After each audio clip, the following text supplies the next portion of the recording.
This video is going to discuss one of two different entry methods that we use. First, we look for a trend, and then we get into that trend either by waiting for a pullback, which is a short-term counter-trend move against the trend we're trying to get in on, or we look for a sideways consolidation breakout, 30 minutes, hour, hour and a half, 2 hours. The longer the sideways move, the better. This video is going to discuss the first one, pullback. So anytime you see the market trending up and it's above the hourly moving average, it's more likely to go up than down. When it's underneath the hourly moving average, a gray line in the middle, it's more likely to go down than up. And anytime you see it make a higher high versus the previous higher high, and you see more momentum than before, a pullback trade is just waiting for a down move that finds support, hopefully at a support level where there's likely to be buying. And when the market can't go underneath that support and starts to go back up, we get into that likely trend. We use trend lines to find the precise time to get in. So on the chart, hit the control key and L, and then left click on the chart and draw the trend line. If you're buying, you want to draw the trend lines over the bar's high, and when price pulls back, preferably like in this case, find support at the 20-day moving average in the previous week's low, and then breaks that trend line, we buy immediately. Not on the close of the bar, but immediately. We put our stop a few pips underneath the swing low, which in this case is the low of the lowest bar, and as soon as it starts going up, we tighten our stop.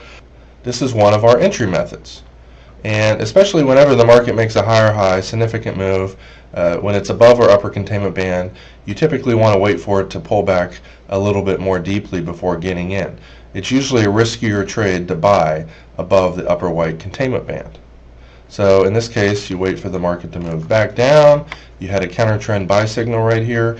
There was more momentum on the way up than there was on the way down. These are all methods that we use to improve our entry. And the fact that the price came down and went sideways for 15 minutes, then broke out, the bar color until the trend shifted green, we bought pretty much right at 1.3840 with our stop right underneath here. And like our trailing stop in other videos discuss, once the market moves up 5 or 10 pips, we move our stop in half. 10 plus pips, we move it to break even. And usually we want to draw the fibs on the move. This was a pretty straightforward move up, and we might get out of our trade at the first or second fib target. I usually exit half the trade at the first fib target, yank my stop up underneath this little pullback low, and then we use the same method for exit. We draw a trend line underneath the bar's low, and when that price gets broken, we get out of our trade. Trend lines are used for entry and oftentimes exit at key support or resistance areas. Let's look at some other examples. This market was pretty much chopping around all day, and then it finally broke out and made a higher high. So at that point, you might look to get into a pullback. Now, this is only a 1 or 2 bar pullback right here, but let's say you decided to wait for the market to break out and you got into a trade with a small loss. You would then wait for the breakout of this trend line over these bars high, and you'd go long again right here at 42.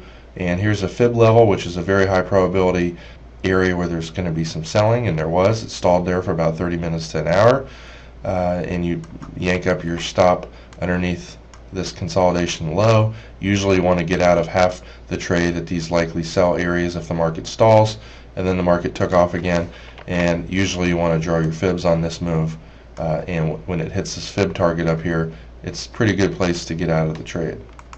Here we have a currency going down. So anytime you see the market going down, making a lower low than the previous low, this is one of the simple ways of finding a trend. Lower lows and lower highs is a sign of a downtrend. Higher highs and higher lows is a sign of an uptrend. It's always confirmed with our Trend Intensity Pro. So here we have a trend down. It made a lower low, and there's extreme weakness. This trend's very likely to continue, and you draw your trend lines underneath these bars low, and right here at 79.62 you go short, and the price just falls like a rock. Usually you never want to sell underneath the lower containment band. So if you had a little bit of a pullback, you might not take that trade. So the farther down it goes, the farther up it has to go before you really consider getting into that trade. So we would draw our trend lines underneath this low, and get short right here. Our stop is right here. And remember, after a 5 or 10 pip move down, we move our stop in half. 10 plus pips, we move our stop to break even. So in this case, we might have actually got stopped out right here with a 5 or 6 pip loss. And then the market goes sideways and breaks down again. This is our second entry method, which a separate video will discuss in detail. And the second trade obviously worked. Here we have a currency that's underneath the hourly moving average and therefore more likely to go down than up. And the stronger the pullback up, the more likely it is to continue the downtrend, especially if the statistical strength is not at our 20 level. So we would see a counter trend sell signal right here. It's finding resistance at the hourly moving average and it breaks the trend line. We go short right here around 0311. In this case, it didn't really pull back that much. The market was not that weak. It was less weak than it was strong, and so you exit that trade with a small profit. But the point is, you draw your trend lines underneath the bar's lows for sells and above the bar's highs for buys. This is a perfect example of a currency that's trending down. It went down to our lower containment band. There was a counter trend buy signal here, and the market was not statistically that weak. That tells you the market's likely to pull back up a little bit, and you have a weekly pivot level right here, which is a resistance area where there's likely to be some selling. If it had gone above that, the previous day's low is also a resistance area and likely to be some selling. Like I said, you draw your trend line underneath the bar's low, and if the bar is going sideways, sometimes trend lines get broken just simply by the currency going sideways. I rarely ever myself, nor do I recommend, entering a trade when the trend line is broken just simply by a sideways move. You want the price to start coming down. So anytime you see something like this, just wait for the bar to break out underneath the bar's low. Preferably our IntelliTrend bars shifted red beforehand, and you can see the market pulled back about 25-30 pips. Here again, the market pulled back up, kind of went sideways, and another sideways consolidation breakdown, getting you back into the direction of the trend. So to recap this lesson teaches entering the trend on pullbacks. You find a currency trending down, you wait for it to make a counter trend move, and you draw a trend line underneath the bar's lows for selling, and when price breaks it, you go short with your stop right above the swing high.